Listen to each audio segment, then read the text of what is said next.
So folks, now we're going to cover the product rule. So the product rule says, suppose we've got two differentiable functions. So both f and g, let's suppose they are differentiable.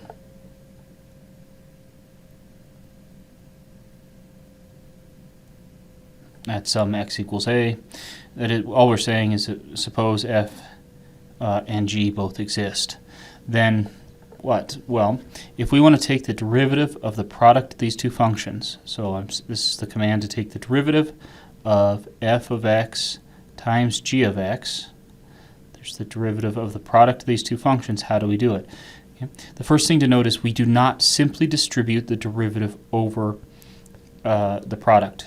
Okay. We can't say the product of the derivative is the derivative of the products. That would be a mistake.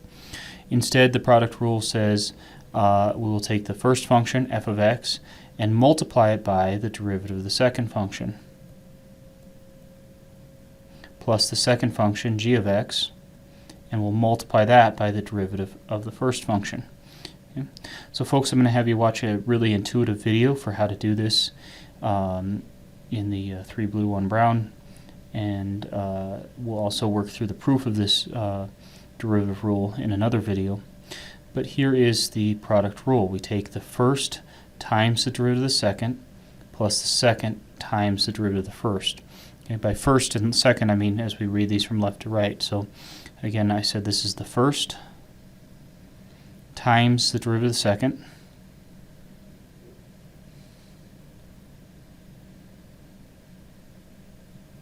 and we've got plus the second times the derivative of the first. Okay, so that's how we memorize that rule, or summarize it anyway. So the first times the derivative of the second plus the second times the derivative of the first. All right, so let's go ahead and actually put this into practice.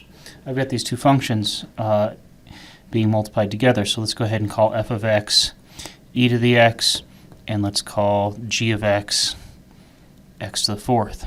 Okay, so now we can really see that, yep, indeed, h of x, it looks like f of x times g of x.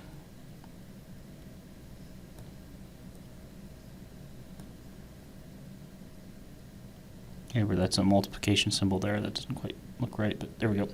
Okay. So how do we take the derivative? How do we find h prime of x? Well, we said that h prime of x is going to be the first. So let's go ahead and write that out. There's the first times the derivative of the second plus the second times the derivative of the first. Okay.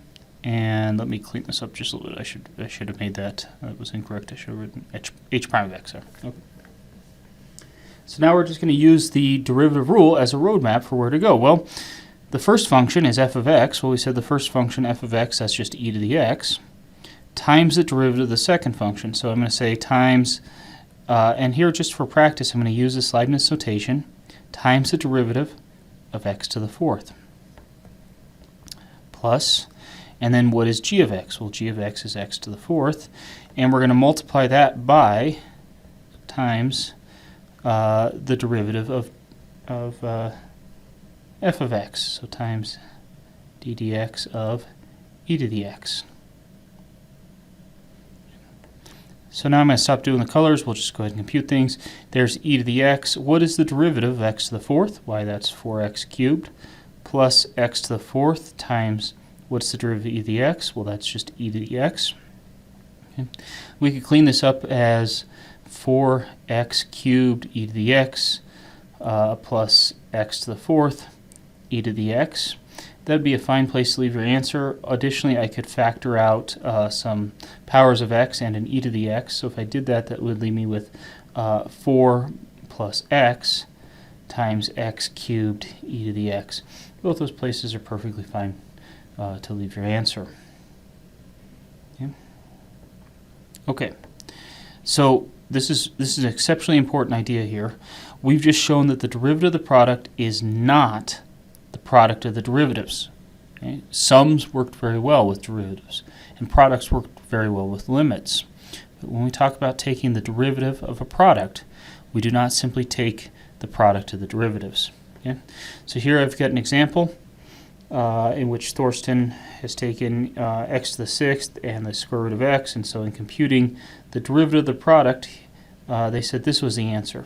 So I want you to go ahead and take a sentence to explain their mistake. Okay? And in fact, I want you to go ahead then, and once you're done with that, work through question number 9. So go ahead and finish out the rest of this page, and that gives you a quick overview of the product rule.